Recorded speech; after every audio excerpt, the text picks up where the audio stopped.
There was a time where 3D platformers were my life, specifically in the N64 era. I loved Banjo-Kazooie, Banjo-Tooie, Super Mario 64, and the list goes on. There was something really special to me about running around this gorgeous open world and collecting things to my heart's content. But eventually, I kind of grew out of it. I started playing other genres, I started playing other games, and I just kind of lost touch with that genre.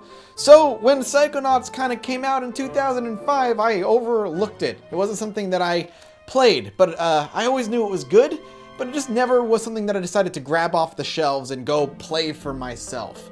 But I knew Tim Schafer was involved, and he was a name that I'd recognized, and maybe one day I'd go and play it.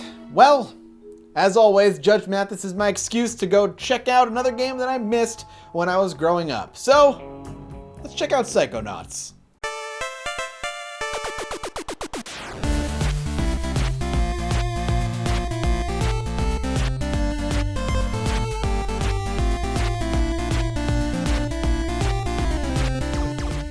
Monkey Island, Day of the Tentacle, Full Throttle, Grim Fandango. Whenever Tim Schafer comes up, these are almost instantly what people think about. Some of the best and most classic point-and-click adventure games ever created.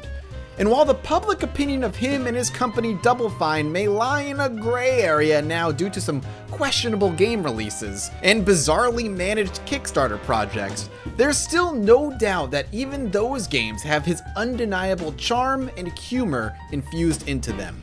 But before Schafer and company went to Kickstarter and arguably popularized the entire Kickstarter model for gaming, he had a few more properly funded and developed games for our puny and unworthy minds. And the first of them is what we're covering today. And that, my friends, is Psychonauts.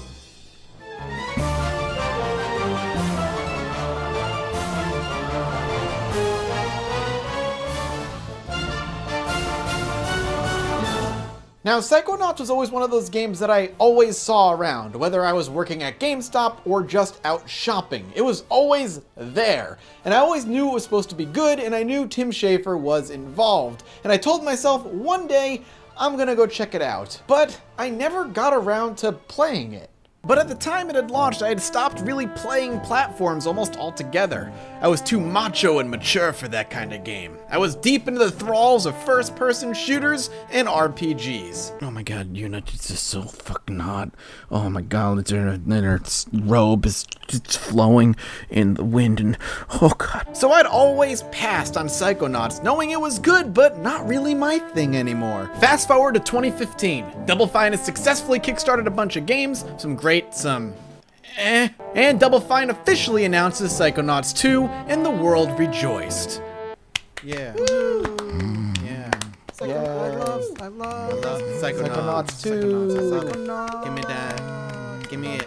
Give me it now. I want it in my hands.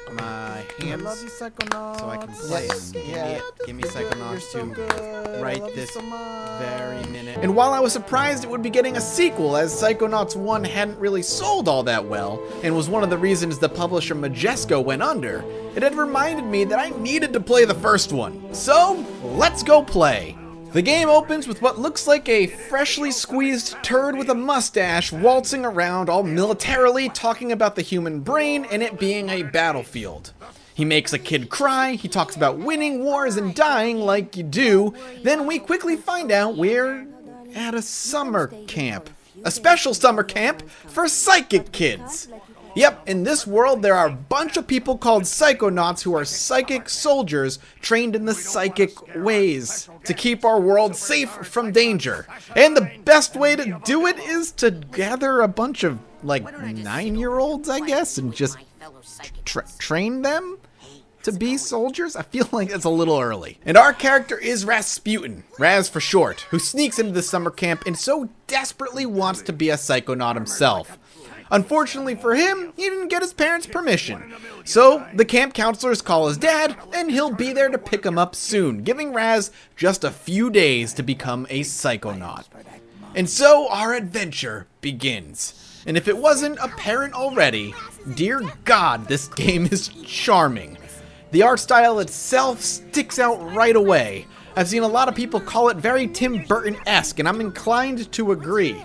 Warped and stylized characters that are ever so barely human looking, with a bright and vibrant landscape to explore, litter the game world, each having a very distinct look that matches their personality perfectly. And to bring them to life is some utterly top-notch voice acting. It took me a while to realize who was voicing Raz, but his voice was so goddamn familiar, and I had to know, and eventually it did dawn on me. The person voicing Raz was none other than Richard Horvitz, the voice of Invader Zim and Dag from Angry Beavers, a voice I heard in my childhood over and over and over again.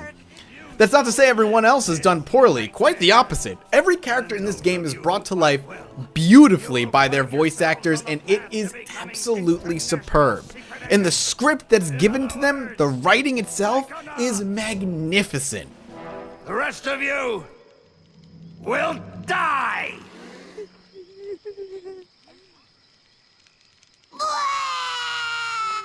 Oh, Maury. Children, you are not going to die. Well, if you're not a psychonaut, then you might as well be dead. Anyway, after a quick cutscene introducing you to the world and your character, you're plopped into the summer camp to explore, learn your new abilities, and start down the main storyline. The gameplay itself is actually pretty standard fare.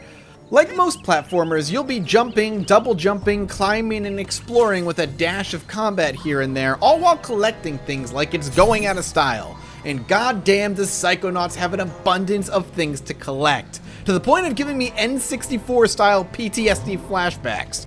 Jingo.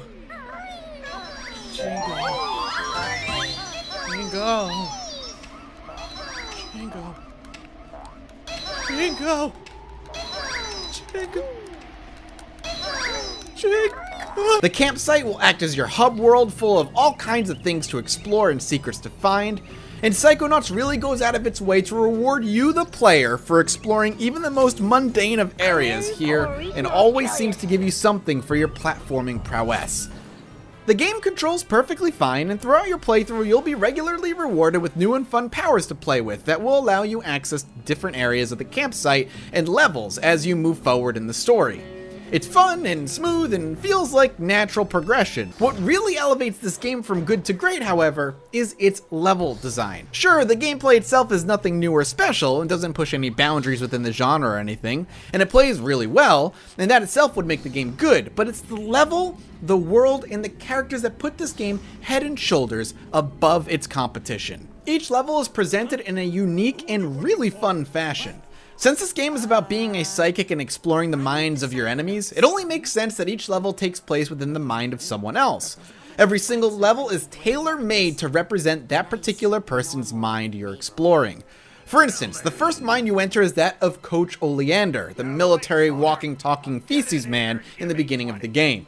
His mind itself is then represented as a cartoonish representation of war.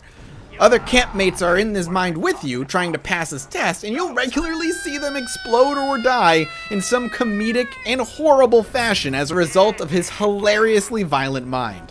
What kind of obstacle course is this? That kid just got killed. A mental obstacle course, you bleeding heart. And remember how I said there were absolutely loads of things to collect in this game? Well, some of those collectibles are tailored to fit the theme of the mind you're also exploring. Specifically the Figment collectibles. Figments are like cartoonishly 2D childlike drawings scattered around the level, and the more you collect, the higher your rank goes, and the higher your rank, the more powers you unlock. What's so great about these in particular is what I said previously. The Figments are tailor-made to represent each mind.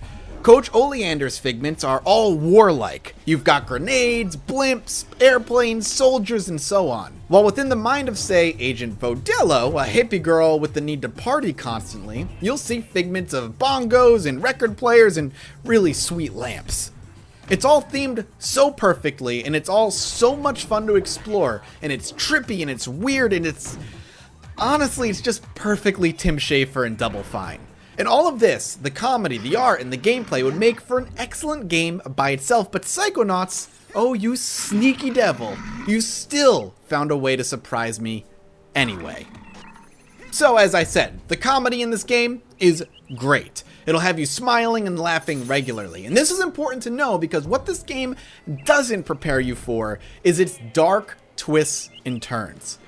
You see, diving into the minds of others not only allows you to explore the physical representation of their good thoughts and the things that they want you to see, but you'll also be able to discover their nightmares, things in their past that they want to forget or repress, and in doing so, discover some of the darkest surprises and character development in a game that so heavily relies on humor.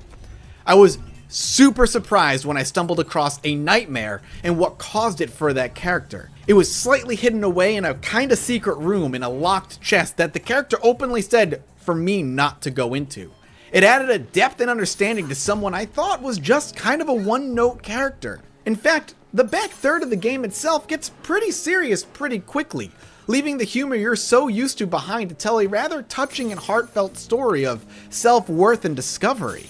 Psychonauts does a lot of things that aren't particularly new or surprising when it comes to its gameplay and its pacing, but its world, its characters, and the way it presents what is otherwise standard in other platformers of this type is what sets Psychonauts apart. There's something charming about traipsing through the mind of someone else and finding the physical representation of emotional baggage and alleviating that for them.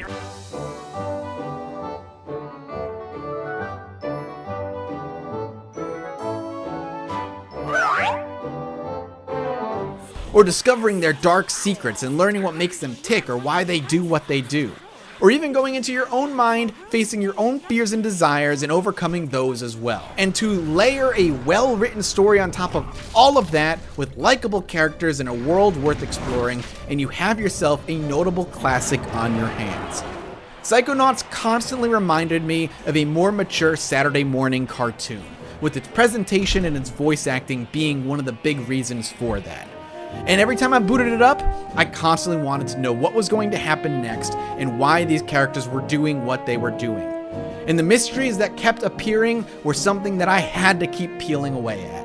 Psychonauts is absolutely amazing and worth playing. And I urge you, if you're a fan of the 3D collectible platformer-a-thons, for you to go grab it and play what is undoubtedly a forgotten classic.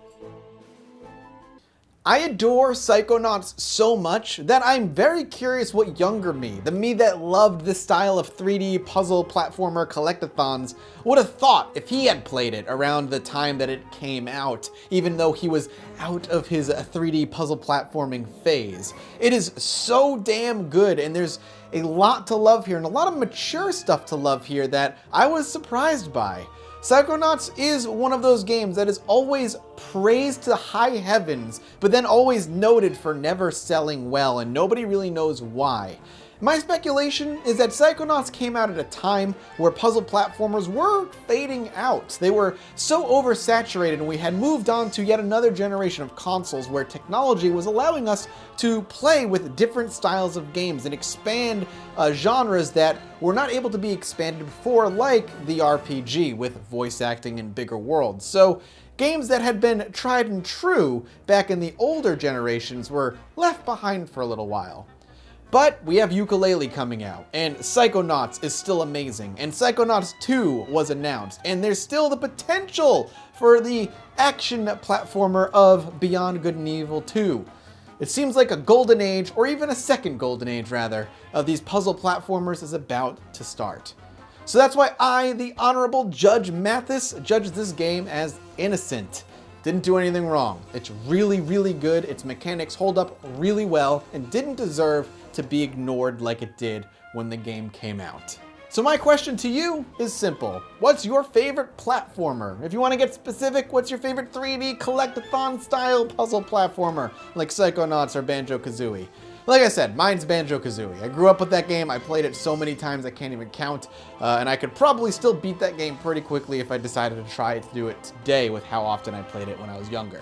Thank you guys so much for watching. I hope you enjoyed this episode of Judge Mathas. I really, at the very least, enjoyed playing the game. It was a treat from start to finish. But I'll be back in 2 more weeks with another new game. I'm very excited for this one because it's still right up my alley. It's a genre that I never got bored of and I still play a lot of today. And it's a game that helped set the trend of that style of game. So I'll see you in a couple weeks. Until then, be safe. Hey, it's over.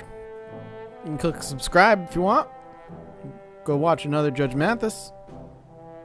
That's neat. Thanks. Thanks for watching.